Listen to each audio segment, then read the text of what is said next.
দিনে দিনে সাভারের মানুষ পাচ্ছে বাজার বিভিন্ন জায়গায় ছড়াই পড়াতে হয়তো সাভার বাজারের গুরুত্ব কমে গেছে।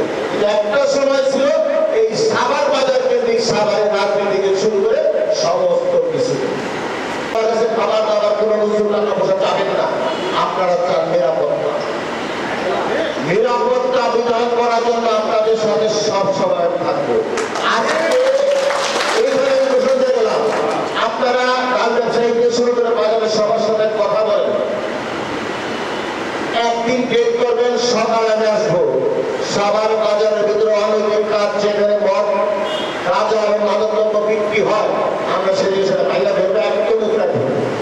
আপনারা কারণ এই সাভারের সবচেয়ে বড় সমস্যা মাদক। আপনি দেখেন একটা সময় কিন্তু এত সমস্যা ছিল না, এত বাইরে গেছে। আমরা এটা সম্পূর্ণ ধ্বংস করতে না পারলো, আমরা এটা নির্মূল করতে না পারলো, এটা আমরা নিয়মিত আনতে চাই, হাত বাড়ালে আপনি পাবেন না। সেই পথে আনতে চাই যাতে আমাদের ছেলেমেয়েরা এই মাদকের পড়াশোনা থেকে রক্ষা পায়। এটা এমন একটা সমস্যা, সাভার আপনি এগিয়ে নিতে চাইলে, ব্যবসায় বান্ধব পরিবেশ সৃষ্টি করতে চাইলে এই মাদক সাভারে রাখা যাইব না। সাভার বাজারে এই ব্যবসায়ীদের মাধ্যমে আমি এই অঞ্চলে যারা মাদক বিক্রেতা এবং মাদক সেবী সবাইকে সতর্ক করে দিয়ে গেলাম, আমরা কিন্তু ব্যবসায়ীদের সাথে যে কোনো পদক্ষেপ নিতে রাজি। এমনই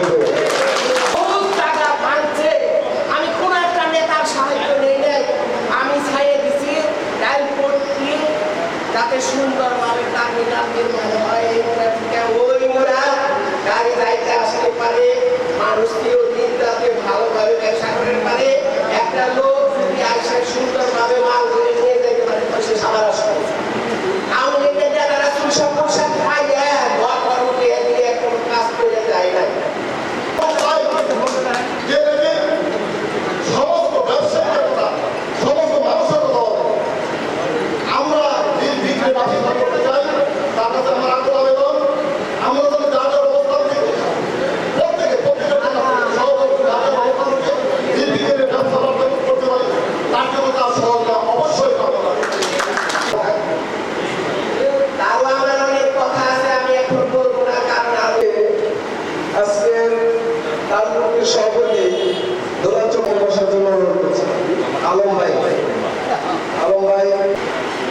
আমাদের মাঝে আজকের প্রধান অতিথি।